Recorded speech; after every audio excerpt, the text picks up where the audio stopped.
Welcome back to Rules of Engagement. We're on the Mechanics of the Bazaar episode. We just saw a really cool mech build versus Protoss. If you're just tuning in and you missed it, go check out the VOD on MLG.tv. It'll be there in just a few hours.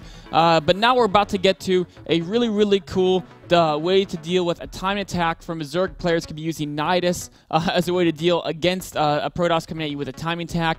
There's going to be a couple things we're going to look at as we go through this replay. The first we're going to look at is kind of his opening build. The fact he's going to get some very early Zerging upgrades, both melee, carapace, and speed.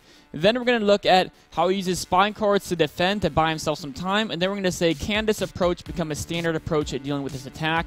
We're going to jump into the replay in just a second. But first, if you have any questions from the last replay, from this one, about life in general, shoot them to me at ISAXSUV. We'll take care of those at the end of this episode, at the last segment of the episode, excuse me. Let's jump right into the game, though, of D-Killer versus... this is him playing against Grubby. This is from the Blizzard World Cup Finals, an extremely high-profile tournament. In fact, actually, the winner of this set would advance from group play and get into the bracket, and the loser would not. It was a very last match of the set. So a very important game for both these guys. The winner advances, the loser is knocked out. And let's talk about where we're at so far in the game.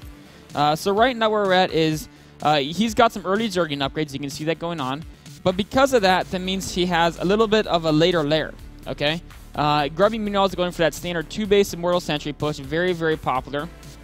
Because he got these early Zerging upgrades in a later lair, that cost investment in all his upgrades means his 4th hatch is going to be very late. And the later lair means his Roach speed is going to be very late as well. Those two facts mean he cannot fight the Immortal Sentry push straight up. A lot of Zergs do this, they'll spend money on the upgrades. They'll get speed, Zerging speed, he already has it done. They'll get that before lair.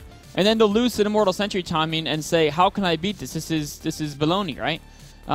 But the fact is that you made all these investments to delay your unit production and your Roach speed upgrade, so you can't fight the attack straight up. You gotta utilize your strengths, which is you're gonna be strong in the late game with upgrades, and you got fast units. So the way he does that is he tries to buy time with his speedlings, right? He's staying on lower economy. He's only at 55 drones. Typically, if we're going to try to muscle it over, you want to be around 60, 62. And the reason he's on a lesser drone count at 9 minutes is because he made all these speedlings, right? If you look at unit count, he's already got 40 speedlings, and he's building 22 more. So the idea of these speedlings is if Grubby tries to move out here, right, he can threaten us around. And so Grubby's got to be a little more cautious, right? He's going to hang on his ramp just a little bit. We're going to fast forward and see what Grubby does to react to this. Grubby, again, he's just going to be very cautious because of these speedlings here.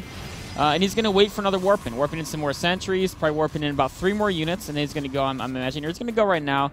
I guess he feels he has enough force fields now that he's okay. But warping in against some Zealots to protect himself from the speeding. So Grubby wanted to move out. He was ready to move out on this ramp at the 9-minute mark, right? He was ready to go out. But because of these early units, he had to wait till 10 minutes to actually make his push out. So that's one of the advantages of getting those early units. Of course, they have a weaker economy. He stayed on lower economy to buy himself some time. Then the next part, we're going to go for a little bit more. So he's going to continue to harass a little bit. Grubby's going to methodically make his way across the map. We can notice in his production tab, 7 spine cores, okay? What this means, in fact, there's 6 in production. He's already got 3 done.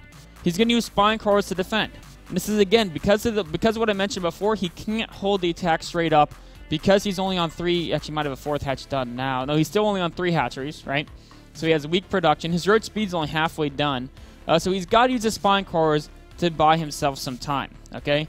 And then the other thing he's going to do is as Grubby moves in here, and Grubby's going to look for the attack.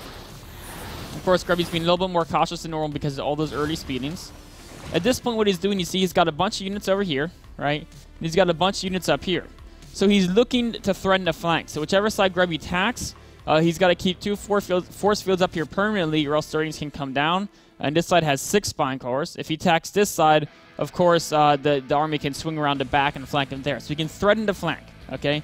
And then because of the spine cores and the fact that he can threaten the flank, he's got his 1-1 upgrades done. Now he's feeling safe, okay? And as soon as he feels safe, this is when he can start teching right here. I mean, Grubby's going to try to push up, but because of this threatening flank here and the spine cores, there's no way he can do anything. So as soon as he throws down the force fields, D-Killer should just retreat here. There he goes, retreating, just getting, doing a little bit of trading, not too bad, gets a couple sentries.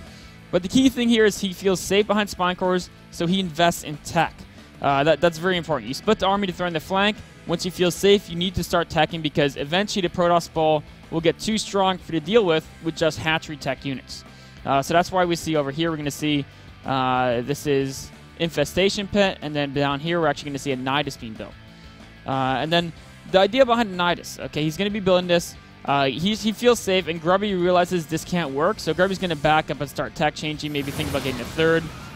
Pretty short. He's just going to warp in a few more units, try to keep their presence. As he force field up here, there's no chance Grubby can kill him. Grubby is going to realize that, start to back away. There's some skirmishes here. They're fun to watch. If you want to check them out, you can watch replay later. But the important part is what he's doing right now. So Grubby is looking to take a third base, right? And what he's doing is just swinging most of his army along the right side of the map, right? And what this is going to do is going to draw Grubby's army over to the right side of the map. And then meanwhile, what's happening is there's a Nidus being built in the main.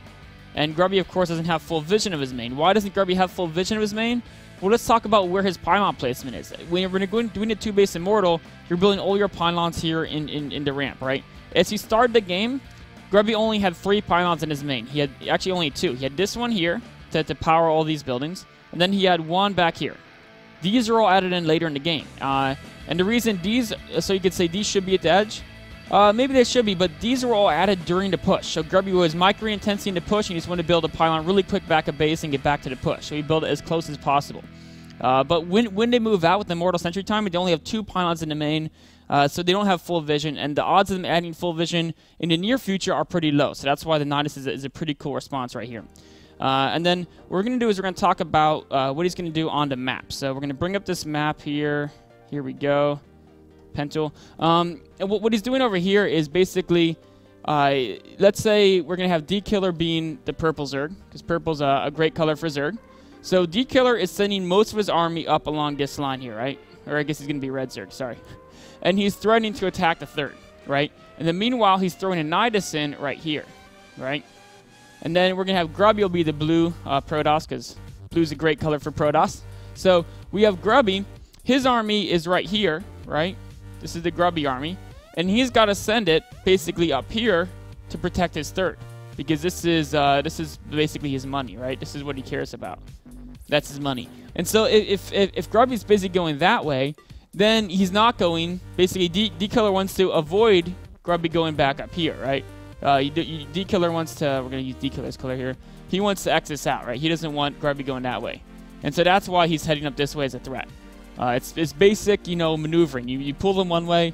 You use this is how you use Zerg maneuverability to your advantage, right? Use the speed of your units to force them on one side, and because his units are fast, his units can turn around real quick and go back to this Nidus really, really, really fast, because he's got creep there, his units are fast, he's got rallied units coming in there. At least the speedings. Roaches will be a little slower, but the speedings are going to get back in at Nidus, lickety-split, and then all of a sudden they're going to come out here and just wreak havoc, right? So, let's actually take a look at the game and see how this plays out. So we're going to get back into the game here. And as he's kind of threatening around here, right, he's sharking around. And then all of a sudden we can see he's running back now. If you look at his vision, he's hightailing it back here.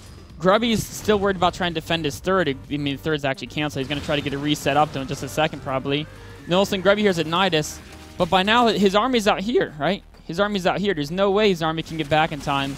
So D-Killer's just going to go straight for the probe line. He's going to focus down this Nexus real quick. And, I mean, at best, Grubby could, even if there wasn't this wall here, which there's usually going to be against timing, even if the wall wasn't here, he would get up and he could maybe kill a Nidus, but he would definitely lose the Nexus, and then all that happened to D-Killer would lose a handful of Zerglings. But his D-Killer's main army is still in this Nidus, right? He's got a bunch of roaches in there. He's got a bunch of roaches here. He's not worried about a counterattack. He's got all these spine cores, and he's getting pathogen glands. So he doesn't really have to worry about a counterattack. Kills the Nexus, and he's just going to get out of there most likely. Yep, there he goes. All the Zerglings trying to get back in that Nidus. Some of them sacrificing their lives to buy a little bit of time. But from this position, I mean, even launching another counter here, this is a little bit unnecessary in that, I mean, Grubby probably should have left the sentry here. It wouldn't have worked. But the game, even without this future counterattack, the game is already over because of this great high display. This is the key element here. So the last thing we're going to talk about is, can this build become a standard build, right? Can this be used to basically be like a staple Zerg response? The couple of things here are basically, why did it work, right? Well, it worked because Grubby has little vision in his base, right? And that's always going to be true if they're doing an Immortal Sentry timing. And then the other reason why it worked is because he didn't die to the Mortal Sentry timing. So one thing we could talk about is using Spine Cards to defend that timing. I think it's a great option. I think more Zerg should be using that. And another thing is, did he even need Tinnitus? He could just go Spine Cards into Infestors and he should be okay, right? I mean, yeah, maybe Tinnitus is unnecessary. He's already winning, but it's a great way to take advantage and seal a game that we are slightly ahead. And then the other thing to point out is, if Grubby was able to hit that attack faster, I don't know how he could have with the speedings on the map, but maybe if he was partying, he could have shaved 30-40 seconds off it. Maybe partying versus D-Killer, partying would be attacked fast enough, D-Killer would have to sacrifice his third base, right? If it was perfectly executed, and I mean, I think D-Killer could probably macro his way a little bit better and get more stuff as well, but let's just say to sacrifice his third base. I think you're still fine. As long as you know you're going to sacrifice it in time, you pull the drones, you can do it the Suppy style defense. Suppy very rarely loses that build when he goes Infestors because he can just mass spines at a natural, sack the third, and then 2-base Infestor will beat 2-base Immortal Sentry pretty much 100% of the time. And if you throw in that Nidus counter during the middle of the attack, it's even more guaranteed to win the game. So you don't really need to defend a third base in that strategy. I think he felt he could because he had those fast Zergian upgrades. It was a great map to defend a third base, and he had a good Spine Core setup. But I don't think it's 100% necessary. So maybe sometimes you have to sack a third. That's a judgment call to make. But I think this can be a very standard approach to dealing with that Immortal Sentry time, and I think it's a great idea. I'd like to see it some more. So that's it for this Nidus against Immortal Sentry timing. We're going to take a quick break. Then we're going to get on to our third segment, which is going to be some really cool carrier play against Terran.